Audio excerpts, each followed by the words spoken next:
Космические новости со Space Week. В этом выпуске прогрев от Старшипа и цена его запуска. Падение Ван Аллена и Starlink Mobile. НАСА придирается к посадке на Луну, а капризная ракета наконец полетела. И что там на Starbase? Поехали!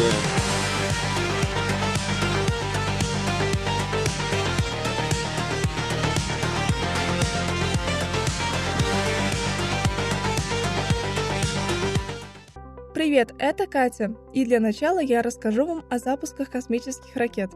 А потом мы перейдем к главным новостям. Завершилась 11-я космическая неделя этого года. Всего за это время состоялось 7 запусков, и все они были успешными. Китай наконец-то вышел из зимней спячки и запустил сразу 3 ракеты, но Америка запустила на 1 ракету больше. Давайте узнаем, какие это были ракеты и что на них запускали. 3 ракеты были Falcon 9 от компании SpaceX.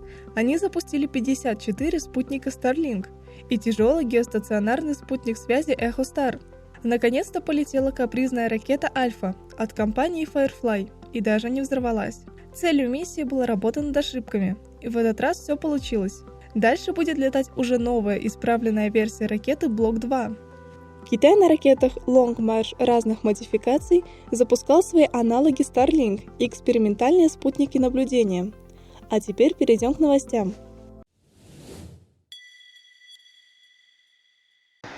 3, 2, 1. Начнем с главной новости недели. Мы все очень ждем следующего полета Старшипа. Выводить корабль будет ускоритель Booster 19. Перед полетом ускоритель обязательно испытывают прожигом двигателей. И вот недавно его наконец-то прожгли. Точнее, попытались. Вместо прожига получился прогрев, в прямом и переносном смысле. Давайте разберемся в этой запутанной истории. За 1,5 недели нахождения на стартовом столе ускоритель успел пройти целый ряд тестов. SpaceX проверили его интеграцию с башней, протестировали решетчатые рули. Также провели несколько заправок баков метаном и кислородом. Были раскручены турбины, а позже испытана новейшая система зажигания движков. И наконец, 16 марта был начат прожиг двигателей Raptor 3. Однако, менее чем через секунду тест был неожиданно прерван. Возникло множество слухов. Кто-то считал, что так и было задумано, а кто-то подозревал аварию. И вот SpaceX выпустили официальное заявление. В нем говорится, что зажигание всех двигателей прошло успешно, а проблемы возникли с оборудованием тестовой площадки. Что это за проблемы и как они повлияют на сроки 12-го полета, неизвестно. Ускоритель Booster 19 пока отвезли обратно в сборочный цех. Вероятно, для подготовки второй попытки прожига. Ждем?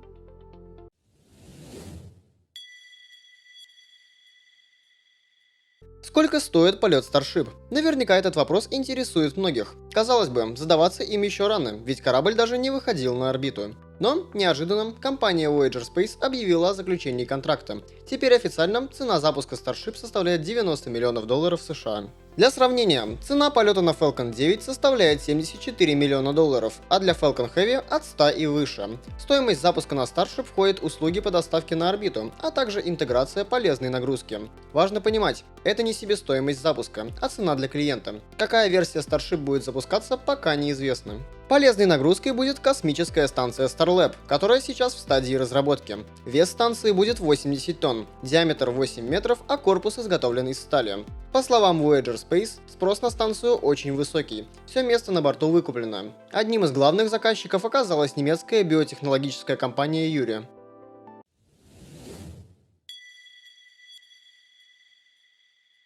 Starlink Direct to Cell изменил свое название и теперь называется Starlink Mobile. Система представляет собой сотовую связь с обычным телефоном напрямую со спутника. Сейчас сервис уже работает более чем в 40 приложениях и на сотне разных устройств. В будущем через систему планируются видеозвонки, потоковое вещание и многое другое. Компания SpaceX запустила обновленный мобильный веб-сайт, где видно, что на данный момент Starlink Mobile покрывает уже 32 страны, где живут более 1,5 миллиардов человек. Система будет использовать новую версию спутников Starlink V2 с новейшими фазированными антенными решетками. Это разработка самих SpaceX. Такой подход – одна из причин доминирования компании на рынке спутниковых созвездий. Новые спутники генерируют тысячи пространственных лучей и дают огромную пропускную способность, примерно в 100 раз больше, чем у первого поколения Direct to Cell. Это сможет обеспечить полноценную 5G-связь. Вывод новых спутников планируют с помощью Starship по 50 штук за раз. Запуски должны начаться в 2027 году с целью развернуть 1200 спутников для глобального покрытия.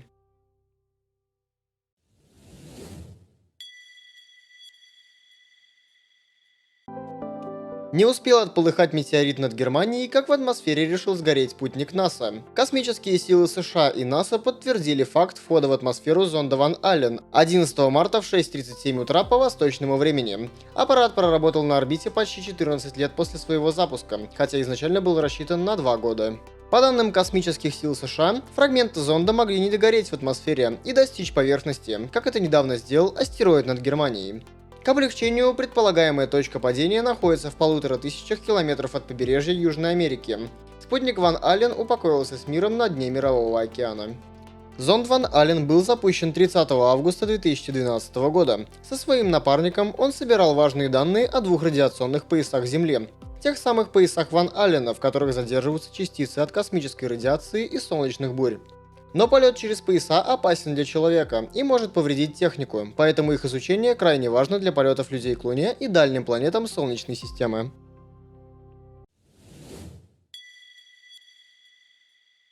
Это снова Катя. В маленьком перерыве я расскажу вам о нашей команде. Мы сообщество космических энтузиастов. Нам нравится следить за освоением космоса и делиться новостями с вами. Мы ведем старейший канал о космонавтике в Телеграме. Там готовятся все тексты, которые потом звучат в новостях. Всю работу мы делаем сами, без посторонней помощи и нейросетей. Поэтому мы будем очень благодарны, если вы оставите комментарий под видео.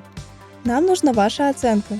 А еще, вы можете поддержать нас, перейдя по ссылкам в описании. Сейчас они могут быть особенно полезны.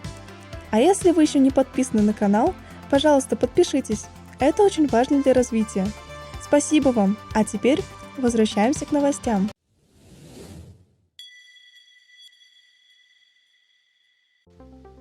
Firefly Alpha. В нашем телеграм-канале мы устали делать анонсы запуска этой ракеты. Пришлось даже показать экстренное сообщение в прошлом выпуске Space Week, а теперь можно рассказать всю историю полностью. После серии переносов ракету наконец запустили. На этот раз обошлось без аварий, в отличие от прошлого запуска. Миссия Alpha Flight 7 стала частью испытаний ключевых систем, которые будут в новой версии ракеты, дебютирующей в следующем 8-м запуске. Новая модификация будет длиннее на 2 метра и получит новые аккумуляторные блоки и бортовую электронику собственной разработки, усиленную теплозащиту и новые углепластиковые детали, созданные на автоматизированных станках. Альфа – это легкая одноразовая ракета, ее высота 29 метров, а диаметр 2 метра, использующая как топливо керосин и кислород. Она успешно вывела демонстрационный груз компании Lockheed Martin на ретроградную орбиту высотой 400 км. Firefly – частная компания, известная не только своими ракетами, но и крайне успешным лунным посадочным модулем Blue Ghost, о котором мы много писали в нашем телеграм-канале.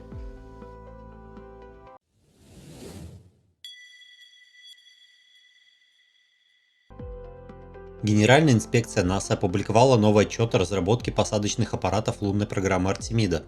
В отчете сказано, что контракт со SpaceX подорожал на 253 миллиона, это около 6%, а контракт с Blue Origin на 13 миллионов долларов, или менее 1%. То есть НАСА неплохо контролирует бюджет, но вот со сроками все хуже. SpaceX отстает примерно на 2 года, а Blue Origin на 8 месяцев. Все еще остается открытым вопрос разногласий по поводу возможности ручного управления посадочным аппаратом Starship HLS. НАСА настаивает на ручном режиме, ссылаясь на опыт программы Apollo. Инспектор же допускает подход SpaceX с посадкой только в автоматическом режиме. Кроме того, инспектор критикует НАСА за то, что в беспилотных демонстрационных миссиях Starship HLS не будет оснащен системами жизнеобеспечения, шлюзами и лифтом, которые необходимы для пилотируемой посадки. Отчет был подготовлен до недавних крупных изменений в программе Артемида, поэтому пока сложно оценить, как аудит повлияет на стоимость, сроки и общий ход лунной программы.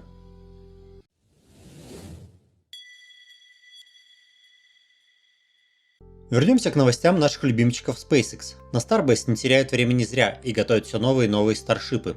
Бустер 20 продолжают собирать для 13-го полета. К ускорителю подвезли центральный метановый трубопровод. Его диаметр почти равен целой ракете Falcon 9. Это безумие. Далее по плану к бустеру пристыкуют кормовую секцию, на которую крепится двигатель Raptor 3. Напарник бустера, корабль Starship S-40, прямо сейчас стоит в сборочном цеху Мегабей 2. Там он проходит подготовку к отправке на полигон Месси, где начнется его предполетно-испытательная кампания. На стыке между секциями продолжается нанесение абляционного слоя. Позже поверх него установят плитки теплозащиты. А как дела у Starship S-39? Корабль для 12-го полета находится недалеко от S-40 на крайнем левом стенде ангара Мегабей. Хотя подтвержденной информации пока нет, но на корабль уже могла начаться установка новых двигателей Raptor 3. Так или иначе, в ближайшие недели корабль снова доставят на полигон Месси, на этот раз для испытаний двигателей.